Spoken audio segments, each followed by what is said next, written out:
I obviously have a sense of relief that I'm home and I'm with my family and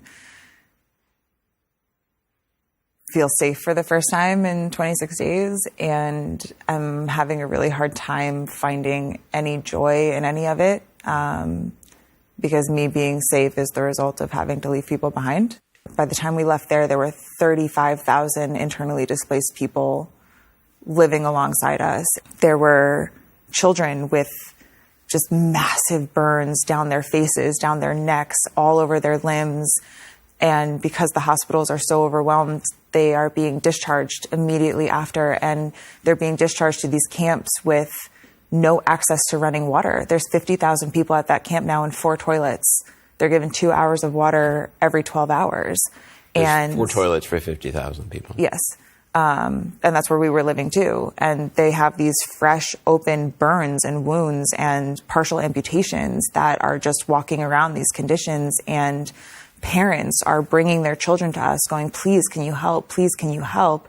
And we have no supplies. The reason we had to leave was because we were starting to be harassed. People, desperate people who are losing loved ones right and left are angry. And they would point at me and scream American walking past. And at that point, we had no idea what was coming in the next few days. And they would yell things in Hebrew to see if we were Israeli. They accused our national staff of either being traitors or said, you're pretending to be Arab. We know that you're just pretending to be Arab. Stop lying to us. And our staff had to defend themselves. And we said to them over and over again, you don't have to stay. We understand if you want to leave us. And they said, you are family too, and we're not going anywhere. We would have died within a week without them. They are the only reason we are alive. And we were desperate. We did a calorie count at one point based on our supplies and figured out that if all of us, there's 50 people with us living in a parking lot now, only ate 700 calories a day. If that's all we had 2 days of food left, and that's it. And our national staff took off. We had no cell service at that point, so we had no idea what had happened to them. There's bombs going off all around us because there's no safe place in Gaza. They made sure they were standing between us and desperate people. They made sure that they were talking to every official that they could find, trying to push us through, trying to get us on the bus, trying to get us out. And we're standing there and we're watching these incredible men who have sacrificed everything for us, who have sacrificed time with their families, their own physical safety, their own water supply they were giving to us. And we're watching them fight to get us across the border, knowing that we were not bringing them with us. And they didn't waver. Ibrahim was right in the front with our passports, fighting so hard to get us on. And we get to Arish that night and find out his parents are dead. They were losing family members and friends. Oz is a small city, so everyone knows everyone, and they would call in favors and call their friends and say, who do you know that has food? Who do you know that's open? Where can we get this? And they would drive all over the place to find water. And when we ran out of bottled water in Gaza, they were the ones that were able to figure out that the water truck was coming here at these times. And, oh, I know this guy has a grocery store and they still have power sometimes. I think I can probably get something from them. Like when I say we would have starved to death without them, I'm not exaggerating.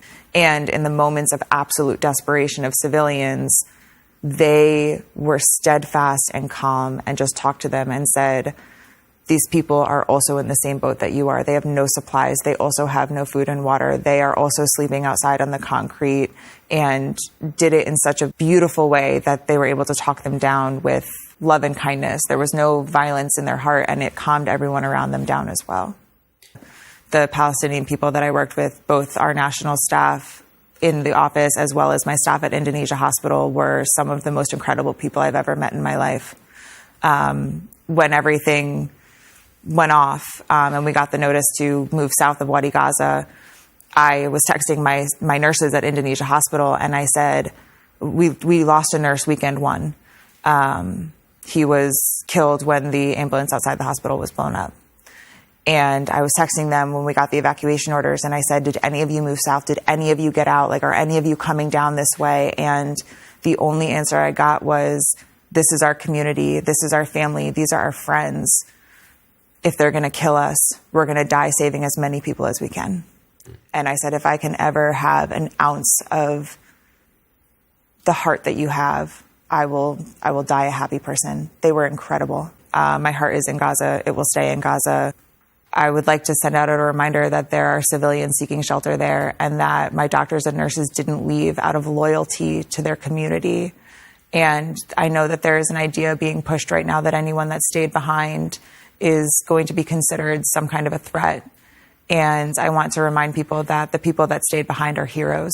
The people that stayed behind are they know they're going to die, and they're choosing to stay behind anyway.